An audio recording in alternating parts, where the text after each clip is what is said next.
নমস্কার বন্ধুরা, MS family কিচেনে আপনাদের সবাইকে জানাই স্বাগত। আজ আরও একটা মিষ্টি রেসিপি নিয়ে চলে আসলাম বন্ধুরা। আশা করছি রেসিপিটা আপনাদের ভীষণ পছন্দ হবে। আজকে বানাবো সিমাই দিয়ে পায়েস।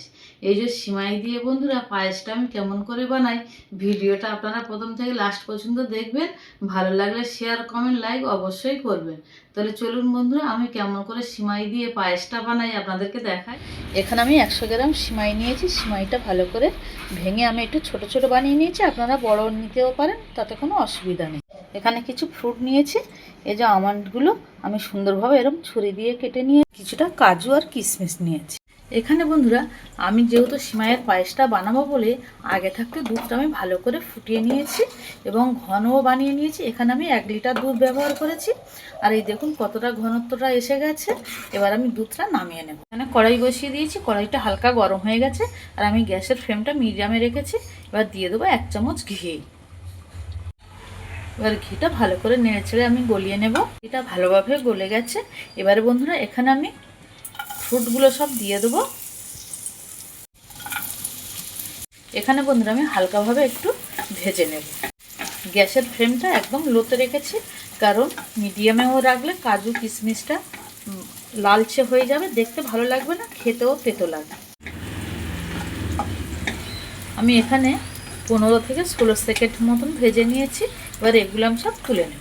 যেহেতু বন্ধুরা আমি 4 চামচের 1 চামচ ঘি ব্যবহার করেছি, তাই ফ্রুটগুলো ভেজে তুলে নিলাম। আর বাদবাকি যে ঘি আছে, আর ঘি আমি দেবো না।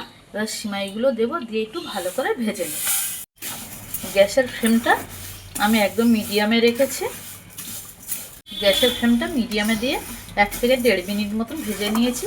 এই সিমাইটা ভাজতেও লাগে না, তাও আমি একটু ঘি দিয়ে ভেজে নিলাম, যেহেতু সিমাইয়ের পায়েসটা খেতে খুব সুন্দর লাগবে। এই সিমাইটা বন্ধুরা ভাজাই থাকে, তাও আমি হালকা করে ভেজে নিলাম। এবার ভাজা হয়ে গেছে, এর মধ্যে এবার দিয়ে দেবো জ্বালতে রাখা দুধ। সব দুধটা দিয়ে দিলাম, দিয়ে একটু ভালো করে নেড়ে চেড়ে নেব।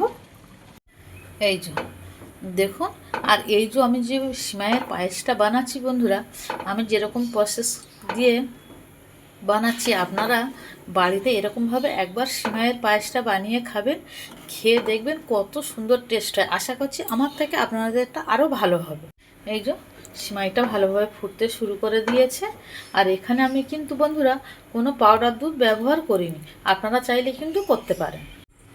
এই দেখুন বন্ধুরা, সিমাইয়ের পায়েসটা প্রায় হয়ে এসছে। আমি তুলে একটু দেখাচ্ছি আপনাদেরকে। এই যে দেখুন নরম হয়ে গেছে। এবার এর মধ্যে আমি দিয়ে দেবো 150 গ্রাম মতন চিনি। মিষ্টিটা সম্পূর্ণ আপনাদের উপরে, আপনারা যেরকম মিষ্টি খাবেন সেরকমই মিষ্টিটা দেবেন। একটু নেড়ে চেড়ে নিলাম, নিয়ে এবার আমি যে ফ্রুটগুলো ভেজে রেখেছিলাম দিয়ে দেবো সেইগুলো। বন্ধুরা আজকের এই সিমাইয়ের পায়েসের রেসিপিটা আপনাদের কেমন লাগলো আমাকে কমেন্ট করে জানাবেন। আর যারা আমার চ্যানেলের নতুন বন্ধুরা আছেন, যারা আমার চ্যানেলটাকে এখনও সাবস্ক্রাইব করেনি, তারা অবশ্যই আমার চ্যানেলটাকে সাবস্ক্রাইব করবেন, করে আমার পাশে থাকার অনুরোধ রইল। হয়ে গেছে বন্ধুরা সিমাইয়ের পায়েস। আর এই সিমাইয়ের পায়েসের রেসিপিটা আপনাদের ভালো লাগলে একটা লাইক করবেন আর বন্ধুদের সাথে শেয়ার করবেন। আর বন্ধুরা আপনারা যেরকম আমার পাশে আছেন এরকম থাকবেন। হয়ে গেছে বন্ধুরা, এবার আমি গ্যাসের ফ্লেমটা অফ করে দেব। এই যে দেখুন বন্ধুরা, পুরো একদম কমপ্লিট হয়ে গেছে সিমাইয়ের পায়েস। আর বন্ধুরা এই যে সিমাইয়ের পায়েসটা অবশ্যই আপনারা বাড়িতে বানাবেন। আর প্লিজ বন্ধুরা আমার চ্যানেলটাকে সাবস্ক্রাইব করবেন, করে আমার পাশে থাকবেন। ভিডিওটা প্রথম থেকে লাস্ট পর্যন্ত দেখার জন্য আপনাদের অসংখ্য ধন্যবাদ।